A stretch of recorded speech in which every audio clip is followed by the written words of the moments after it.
Hello students, आज हम शुरू करेंगे love across the salt desert का पार्ट 2, जो हमारा बचा हुआ पार्ट है। Don't worry Jaman, Allah will see him through, he said testily and bang the door in the smuggler's face. Aftab ने जब ये सुना तो उसे गुस्सा आया जमन के ऊपर और उसने कहा, जमन तुम चिंता मत करो, अल्लाह उसकी देखभाल करेगा। और उसने जोर से धड़ाम से दरवाजा बंद कर दिया। As Zaman stalked off, Aftab went in to break the news of their son's escape to his wife. She would faint, he thought. जब Zaman वहां से चला गया तो आफ्ताब वहां से गया ये बुरी खबर अपनी पत्नी को देने के लिए, और ये सोच रहा था कि इतनी बुरी खबर सुनने के बाद उसकी पत्नी कहीं बेहोश ना हो जाए डर के मारे। He found her crouching with her back against the mud wall. She did not even blink in surprise once. और उसकी पत्नी घर में दीवार के सहारे बैठी थी। ये खबर सुनने के बाद एक बार भी उसने सरप्राइज में, आश्चर्य में अपनी पलकें नहीं टिमटिमाई, यानी उसे मालूम था। She was waist deep in this conspiracy यानी षड्यंत्र, along with her son, and never even breathed a word about it. His eye fell on her bare arm. तो जब उसकी पत्नी ने बिल्कुल सरप्राइज महसूस नहीं किया तो आफ्ताब को लगा कि नजब के पाकिस्तान जाने के षड्यंत्र में इसकी मां के भी राज शामिल है, इसका भी हाथ है। और तभी उसकी नजर अपनी पत्नी के सूनी कलाइयों पे गई और उसने कहा, Where is that gold bangle my father gave you, woman? उसने कहा कि जो मेरे पिता ने तुम्हें सोने का कंगन दिया था वो कहां है? तुम्हारी कलाइयां सूनी क्यों है? You need not worry, Najab will return with clues.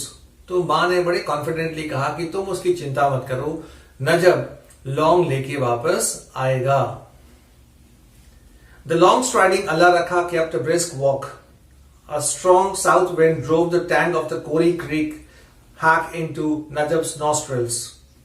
He followed the stars, the Milky Way, flaked with mica, the Great Bear shambling towards the north.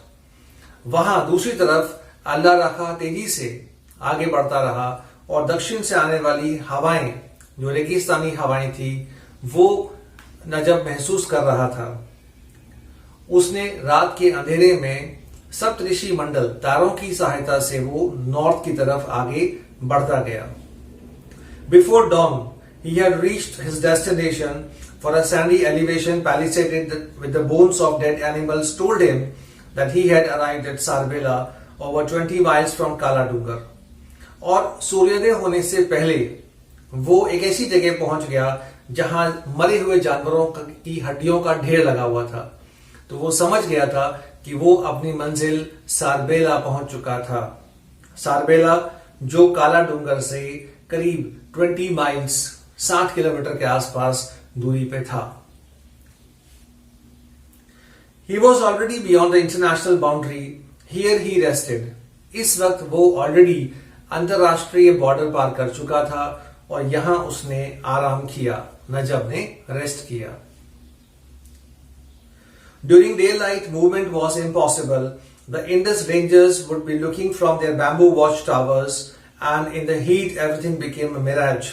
Mirage यानी मृग तृष्णा, जहां दृष्टि भ्रम होता है तेज गर्मी के कारण। दिन के रोशनी में वहां से गुजरना बहुत ही मुश्किल था, क्योंकि इंडस रेंजर्स होते हैं वो सैनिक जो बॉर्डर पे पेट्रोलिंग करते हैं, गश्त लगाते हैं, ताकि कोई इलीगल तरीके से यहां से वहां सीमा पार न आ सके न जा सके। तो दिन की रोशनी में वहां से गुजरना इम्पॉसिबल था और इतनी गर्मी पड़ती थी जैसे सब कुछ मृग तृष्णा, दृष्टि भ्रम सा होता था। A depression in the sand looked like a splash of water. A freak stunted cactus gave the appearance of a grove, and a camel looked like a huge prehistoric animal on the move. मृग तृष्णा की जो हमने बात की, दृष्टि भ्रम की जो बात की हमने, उसका एग्जाम्पल दिया लेखक ने कि दोपहर की तेज गर्मी में कहीं मिट्टी का कटाव, टीलों का कटाव ऐसा लगता था मानो पानी का जमावड़ा हो। छोटा सा कैक्टस का कोई पौधा है तो ऐसा लगता था दूर गर्मी की वजह से, मिराज मृग तृष्णा की वजह से, जैसे पेड़ों का झुरमुट हो, या फिर एक दूर कहीं चलता हुआ कैमल ऐसा लगता था जैसे कि कोई बहुत बड़ा विशालकाय प्राचीन जमाने का जानवर मूव कर रहा हो। Any movement was sure to be notice through binoculars. Binoculars यानी दूरबीन। दूरबीन से जो इंडस रेंजर्स थे, जो बैम्बू टावर के ऊपर खड़े हुए नजर रखते थे, वो हर गतिविधि को दूरबीन से देख सकते थे। तो दिन की रोशनी में पार करना रेगिस्तान को असंभव था, खतरे से खाली नहीं था। When the sun came up, Najab took his first drink of water from his shuttle. At noon, he had his first meal, dry stale bread with onion. जब सूर्य सिर पे आ गया, मतलब काफी दिन हो निकल चुका था, तब नजब ने पहली बार छगल से पानी निकाल के पिया, क्योंकि पानी बचाना भी जरूरी था। दोपहर के समय उसने खाना खाया, और भोजन में क्या खाया उसने? बासी रोटी, साथ में अनियन मतलब प्याज। By now thoughts about Fatima took a vice-like grip over him. An entire night lay between them. He thought. अब दोपहर की भीषण गर्मी की वजह से एकदम से फातिमा का विचार, फातिमा का ख्याल उसके ऊपर छा गया। उसे बेहोशी से आने लगी, और बेहोशी में उसे ख्याल था सिर्फ अपनी फातिमा का। अब उसके और उसके प्यार फातिमा के बीच में सिर्फ एक रात की दूरी थी। And the distance was less than 10 miles, और दूरी 10 मील से भी कम, लेकिन फिर भी बहुत लंबी दूरी, क्योंकि उसे रात का इंतजार करना था। The thought of it made him breathe even as the sun started heating its hammer on the anvil of the desert. A whiff of the tangy south wind caught his nostrils again. ये विचार ही सूरज की गर्मी के साथ बढ़ता गया। उसे लगा कि मैं फटाक से अपनी फातिमा के पास पहुंच जाऊं, और दक्षिण की हवाएं वो महसूस कर सकता था जहां फातिमा थी, जहां फातिमा रहती थी। But this time it brought with it a thin dappled veil of cloud, patches of which lay overlapping like fish scales. Within an hour this corrugated cloud had covered a substantial portion of the sky, looking for all the world like a stretch of wind-rippled sand. दक्षिण से आने वाली हवाओं के साथ छोटे छोटे बादल के टुकड़े भी आ रहे थे, और धीरे धीरे बादल के टुकड़े पूरे आसमान में इस तरह छा गए मानो किसी मछली के बॉडी पे स्केल्स होते हैं। Yes, this was the time he got up and shook the sand from his turban. Even as he harnessed मतलब तैयार करना, his camel, he thought that Allah Raka was looking at him quizzically. तो जब बहुत सारे बादल के टुकड़े आसमान में इकट्ठा हो गए, धूप कम हो गई, तो उसे लगा कि ये बिल्कुल सही समय है, मैं अभी फटाक से रेगिस्तान पार कर जाऊं, मैं अभी अपनी फातिमा के पास पहुंच जाऊं। तो फटाफट वो खड़ा हुआ, उसने अपनी टर्बन पगड़ी से मिट्टी हटाई और अपने ऊंट को तैयार किया। जब ऊंट को दिन की रोशनी में तैयार किया तो उसका ऊंट अल्लाह रखा अपने मालिक को कंफ्यूज नजरों से देखने लगा। As if asking what the hell he was up to, मानो वो ऊंट पूछ रहा है अपने मालिक से कि क्या बेवकूफी कर रहे हो। At one level of consciousness, he knew that this was madness. He knew of overworked camels dying of fatigue, of the patrolling parties of the BSF and the Indus Rangers and the mirage-checkered trackless waste of the desert. कहीं न कहीं मन में नजब को भी मालूम था कि वो गलती कर रहा है, ये पागलपन है, क्योंकि दिन की रोशनी में पेट्रोलिंग पार्टीज यानी BSF और इंडस रेंजर्स गश्त लगाते हैं, उनके बीच खतरा होता है।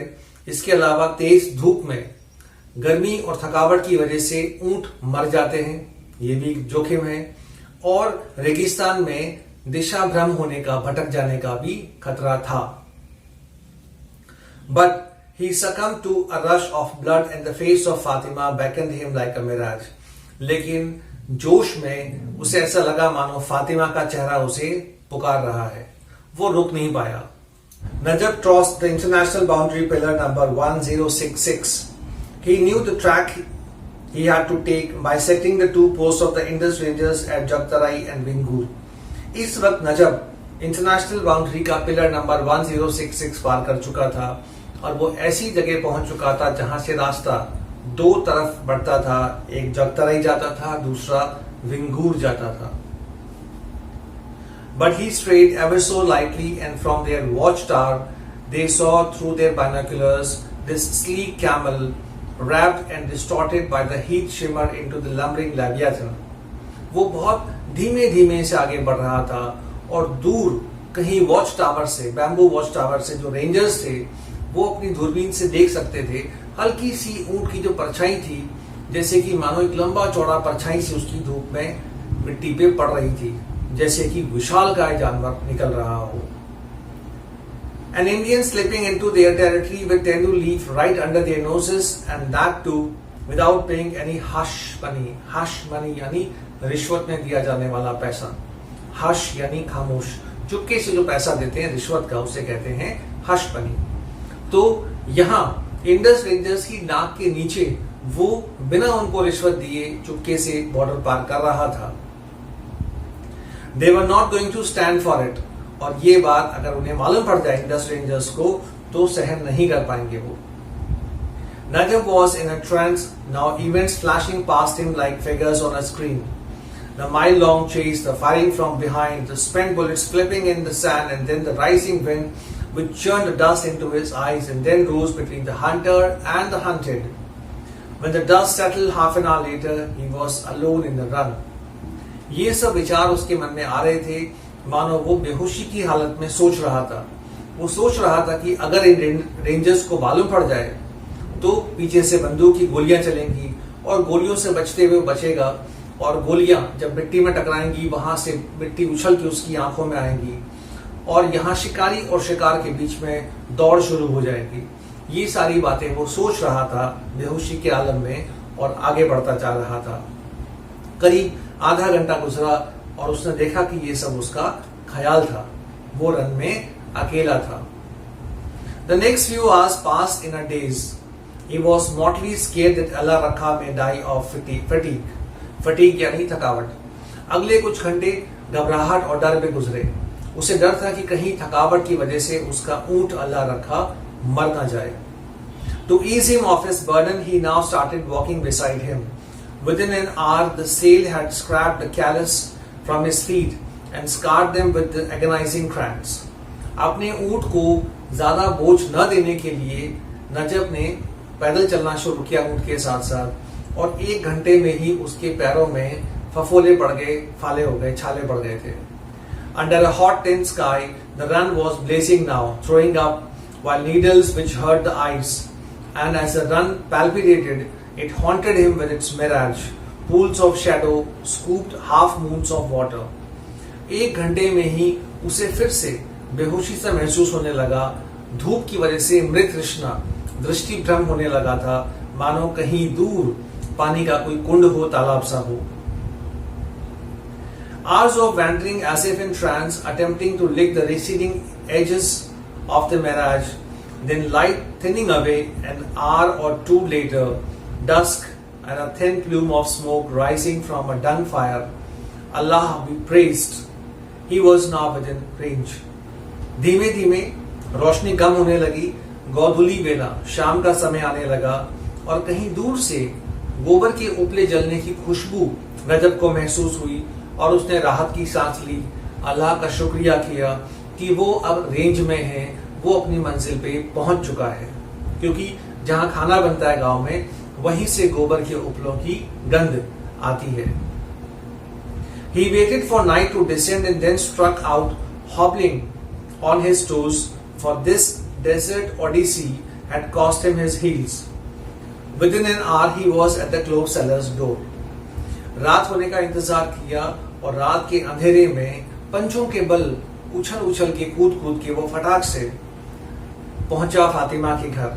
पंजों के बल इसलिए क्योंकि वहां धूप में चलने की वजह से इसकी एड़ियां फट चुकी थी, उस पे फफोले हो गए थे. 1 घंटे में ही वो उस काले शाह के घर के दरवाजे पे था जहां फातिमा रहती थी. Fatima rose from her bed like a panic-stricken doe as he called out her name softly through the window bars. और जैसे ही खिड़की की सलाखों के पीछे से उसने अपनी फातिमा को पुकारा, एकदम से हिरनी की तरह वो चौंकी और उसने देखा. It took some anxious moments for it to sink in that it was Najab. Her lustrous eyes lit up the dark of the room as she opened the door. नजब को सामने देखकर फातिमा को अपनी आंखों पे विश्वास नहीं हुआ और फटाक से उसने दरवाजा खोला. 2 hours before dawn, Kale Shah was woken up by the beat constable banging on the door. A smuggler has come across the run, Kale Shah. You wouldn't know anything about him, would you? अभी सुबह होने को 2 घंटे बाकी थे, लेकिन तभी वहां के पुलिस कांस्टेबल ने काले शाह का दरवाजा खटखटाया, उसे नींद से उठाया और उसे पूछा कि यहाँ कोई स्मगलर बॉर्डर पार करके आया है, तुम्हें तो मालूम होगा ना. कसम तुम्हारी, not a sparrow has entered the house or the village. Even the dogs have not been barking tonight. Then he added with a knowing wink, why should a smuggler come to me? तो काले शाह ने police वाले को कहा कि तुम्हारी कसम, इंसान तो छोड़ो, आज किसी परिंदे ने भी यहाँ पर नहीं मारा और गांव के कुत्ते भी नहीं भौंके, और वैसे भी एक स्मगलर का मेरे घर पे क्या काम. But the law was not amused. Kale Shah, he said sardonically, your belly is stuffed full with silver. It would overweigh even the dirt in your heart. काले शाह की बात सुन के पुलिस वाले ने कोई प्रतिक्रिया नहीं की, बल्कि उसने कहा कि तुम्हारे पेट में जितना गंदगी है, उससे ज्यादा गंदगी तुम्हारे मन में है. The constable's words rattled like a sack of empty cans in his head and prevented him from sleeping. Police वाला वहां से चला गया, लेकिन उसके कहे गए शब्द काले शाह के दिमाग में गूंजते रहे. वो सो नहीं पाया. You have a guest, said Fatima as she brought him his tumbler of hot steaming milk next morning. It is Najab. He stayed the night in the cattle shed. अगले दिन सुबह उसकी बेटी ने गर्मा गर्म टम्बलर में, कप में उसको जब दूध दिया तो उसने कहा कि गेस्ट आया है, नजब आया है. For a moment he was terrified. A smuggler in the house, the police prowling all around, and he did not even know of it. His meeting with Najab had been brief. The wretched fellow had brought no tendu leaf. तो बेटी से ये खबर सुनते ही अल्लाह काले शाह एकदम से सपका गया, घबरा गया. वो थोड़ी देर के लिए नजब से मिला और उसे नजब पे बहुत गुस्सा आया कि वो बेवकूफ इंसान अपने साथ तेंदू के पत्ते भी लेके नहीं आया और पुलिस उसके पीछे लगी हुई है. First you come unannounced, dragging the police behind you, and then I find you have come with nothing. Trading with you is going to be dead loss son, with the corpse on your back and your hands empty. चूंकि काले शाह एक बहुत ही दुष्ट व्यक्ति था, उसने नजब से कहा कि पहली बात तो तुम बिना बताए आए हो, दूसरी बात तुम्हारे पीछे पुलिस लगी हुई है, और सबसे इंपॉर्टेंट तुम खाली हाथ आए हो. तो तुम्हारे साथ सौदा करना, व्यापार करना खतरे को आमंत्रण देने के बराबर है. Najab thought that Kale Shah's waist cloth with its black and white checks looked like a chessboard. He would have to make his moves carefully. He showed the gold bracelet. I have come for the clothes, Chacha Jaan, and I shall pay in gold. तो जिस तरह की black और white checks वाली तहमत लुंगी काले शाह पहनता था, तो नजब को लगा कि ये शतरंज का खिलाड़ी है, इसके साथ मुझे अपनी चाल बहुत सावधानी से खेलनी पड़ेगी. तो उसने कहा कि चचा जान, मैं इस बार तेंदू के पत्ते नहीं, गोल्ड लेके आया हूं, और उसने अपनी मां का दिया हुआ सोने का कंगन दिखाया. The next 2 days, Kale Shah was busy buying clothes and arranging to get Allah Rakha grazed a few miles away by a cow herd. अगले 2 दिन काले शाह बिजी हो गया. उसने इसके ऊंट को किसी और घर पे रखा ताकि वो उसे चरा सके, किसी की नजर में ना आए, और वो बिजी हो गया लौंग का प्रबंध करने के लिए. Otherwise, the presence of a strange camel would have let loose a babble of tongues. Najab slept in the cattle shed in the evening and slipped into Fatima's room late at night. तो नजब चोरी छुपे फातिमा से मिलता था रात को, और इस तरह से उसने 2 दिन वहां गुजारे. They want me to marry Mahfouz Ali, she told him. He is related to us from my mother's family. तो फातिमा ने नजब से कहा कि वो लोग चाहते हैं कि मैं महफूज अली से शादी कर लूं, वो मेरी मां का कोई दूर का रिश्तेदार है. The way he stammers, stammer यानी हकलाना. You should hear him. Urchins बोलते हैं शैतान बच्चों को. Start mimicking him the moment they set eyes on him. It is just a step removed from being hounded like a madman and pelted with stones. तो उसने कहा कि वो बहुत हकलाता है, छोटे छोटे शैतान बच्चे भी उसे देख के चिढ़ाते हैं.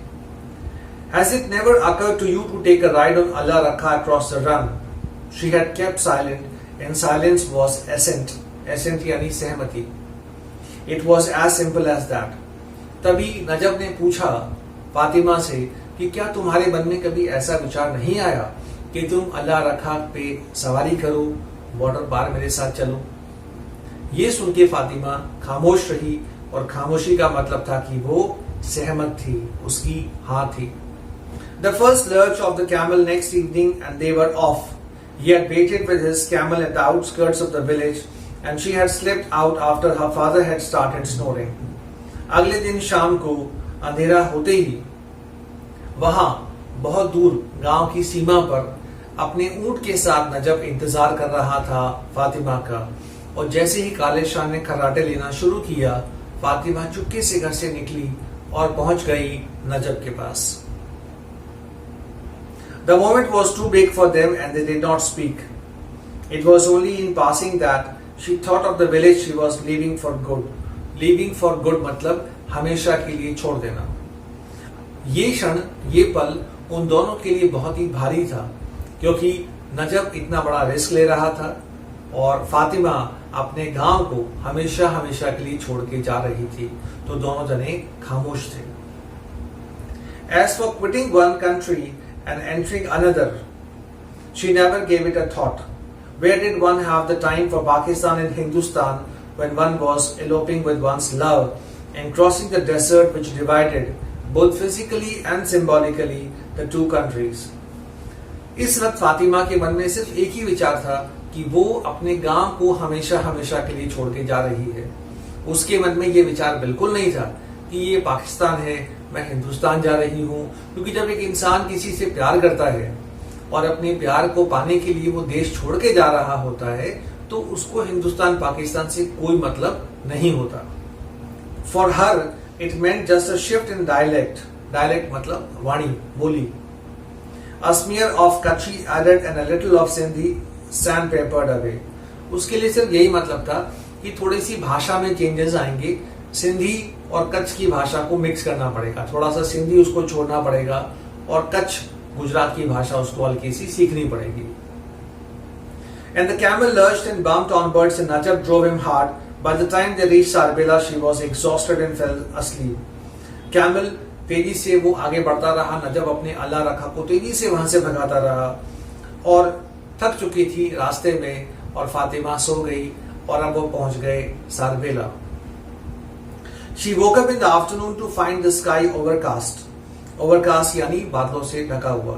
दोपहर में जब उसकी आंख खुली फातिमा की, उस वक्त आसमान में बादल छा गए थे.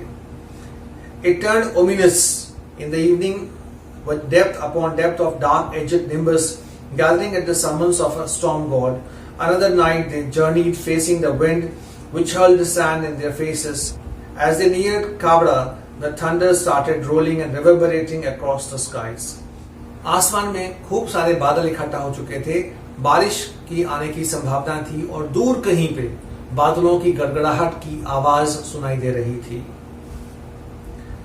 3 times during the night, Aftab had opened the door, thinking his son had come. रात को 3 बार नींद में उठकर आफ्ताब ने दरवाजा खोला, ये सोचकर कि उसका बेटा नजब आया है. But it was only the wind knocking against the door. This time the banging was persistent.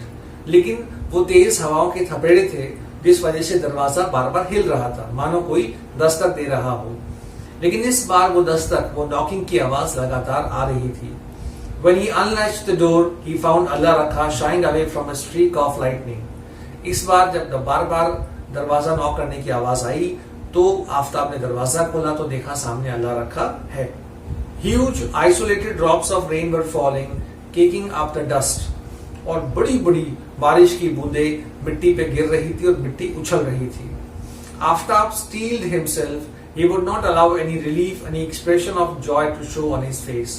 अपने बेटे को सामने देख के आफ्ताब ने गुस्से का भाव दिखाया, अपने अंदर की इमोशनल भाव को नहीं दिखाया उसने. और उसने क्रोध से अपने बेटे को पूछा, Son, have you brought anything? He asked, an edge of iron deliberately introduced into voice. और जबरदस्ती अपनी आवाज में कठोरता लाते हुए उसने पूछा, बेटा कुछ लाए हो तुम वहां से? Yes, he replied as he ushered Fatima in. तो बेटे ने फातिमा का हाथ पकड़ के उसे आगे कर दिया, कहा, हाँ पिताजी, ये लाया हूं. ये कौन? फातिमा, बहू लाया हूं मैं आपके लिए. The rain stormed down and swept away 3 years of drought. बहुत तेज बारिश हुई और उसने 3 साल के सूखे को खत्म कर दिया, धो डाला. तो स्टूडेंट, ये था हमारा लेसन. इंपॉर्टेंट लेसन है. आई एम श्योर आपको समझ में आया होगा. अपने व्यूज जरूर शेयर करें. नेक्स्ट वीडियो में हम बात करेंगे इसके क्वेश्चन आंसर्स की. Thank you. All the best.